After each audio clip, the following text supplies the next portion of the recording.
On continue de parler de la République démocratique du Congo avec notre invité, ancien Premier ministre et candidat à la présidentielle. Bonsoir Adolphe Muzito. Bonsoir. Je voudrais vous faire réagir sur ce qu'on vient de voir, ce qu'on vient d'entendre avec le redéploiement du M23 dans plusieurs zones. Comment mettre fin à cette spirale de la violence dans l'Est de la RDC? Oui, mais comme vous le remarquez, c'est le Rwanda derrière. Le Rwanda ne comprend que le langage de la force.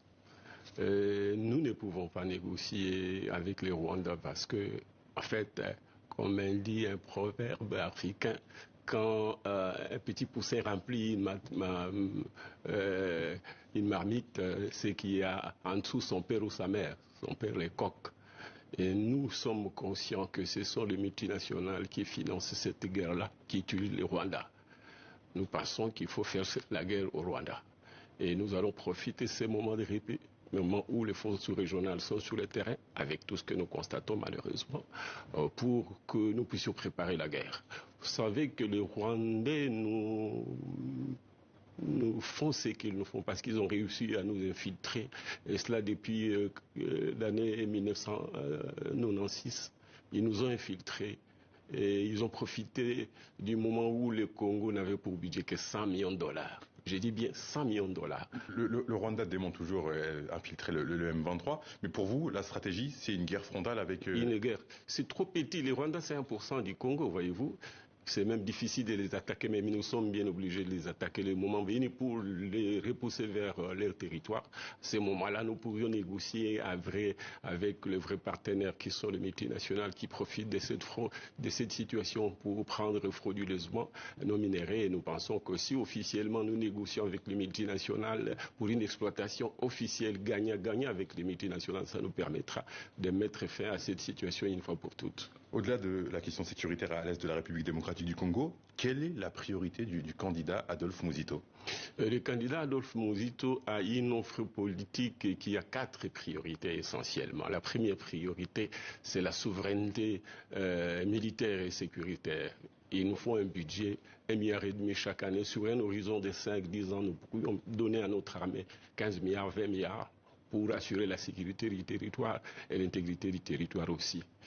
Deuxième priorité, c'est la souveraineté monétaire, parce que, comme vous le savez, la souveraineté d'un État, d'un pays, c'est la monnaie, c'est la défense et la diplomatie. Mais la diplomatie dépend de l'économie et aussi de la défense. Il faut rétablir la souveraineté de notre monnaie, qui est la base à partir de laquelle nous pourrons avoir une économie et financer la guerre. Cette monnaie, aujourd'hui, ne remplit pas ses fonctions traditionnelles d'une monnaie, elle n'est pas un étalon de valeur. Elle n'est pas un bon intermédiaire de change à cause de son instabilité. Elle n'est pas aussi, si vous voulez, une réserve de valeur. Alors nous disons qu'il faut restaurer sa souveraineté. Vous savez que les Africains aiment bien parler désormais de la souveraineté. Troisième et quatrième chantier, point. Le deuxième chantier, c'est la lutte. Le troisième chantier, bien sûr, c'est la lutte contre la pauvreté.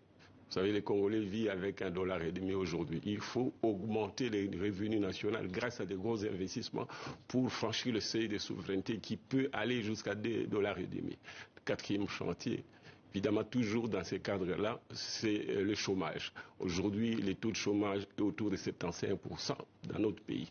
Sur 60 millions qui représentent la population active, plus ou moins 15 millions seulement travaillent et 45 millions ne travaillent pas. Ce qui est plus grave, ce n'est pas tant l'effet du chômage d'aujourd'hui, mais c'est son augmentation. Nous sommes en train de voir que sur le marché, il y a 3 millions de jeunes qui arrivent chaque année.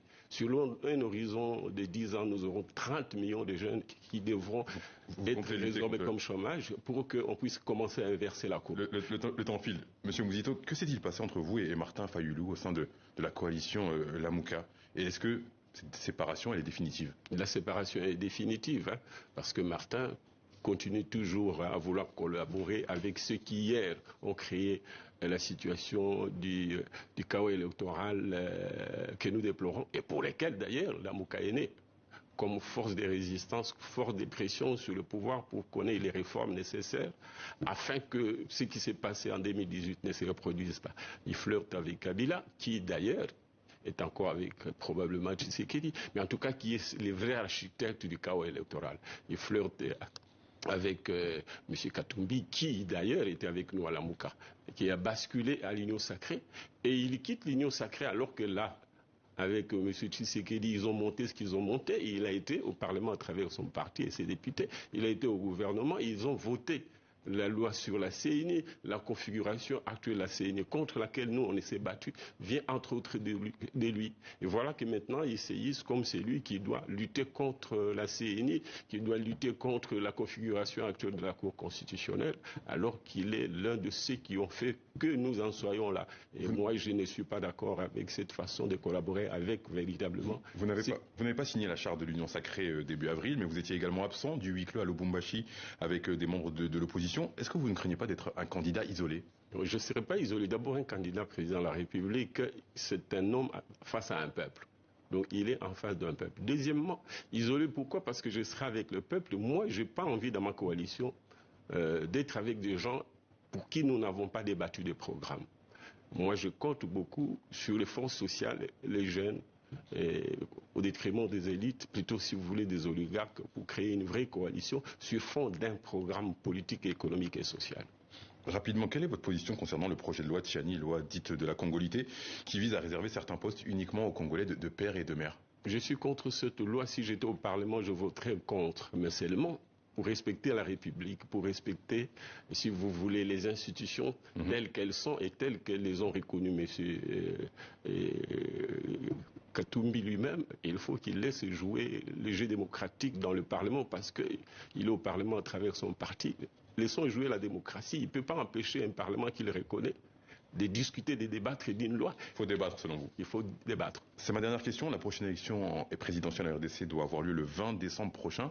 Est-ce que vous pensez que ce scrutin aura bien lieu le 20 décembre prochain 2023? Il y a un problème d'abord du délai, ensuite un problème de la transparence du processus proprement dit. À propos du délai, j'ai l'impression que nous serons hors délai parce qu'il y a encore des étapes à franchir. D'abord, après qu'on ait fini l'enrôlement, qui n'est pas fini parce qu'il y a deux ou trois... Vous avez confiance en la commission électorale? Je n'ai pas confiance parce que je me bats dans le cadre de la résistance. La MOCA se battait et se bat toujours pour qu'il y ait des réformes de manière à ce que la CENI soit une CENI neutre plutôt qu'une CENI politisée comme c'est le cas aujourd'hui.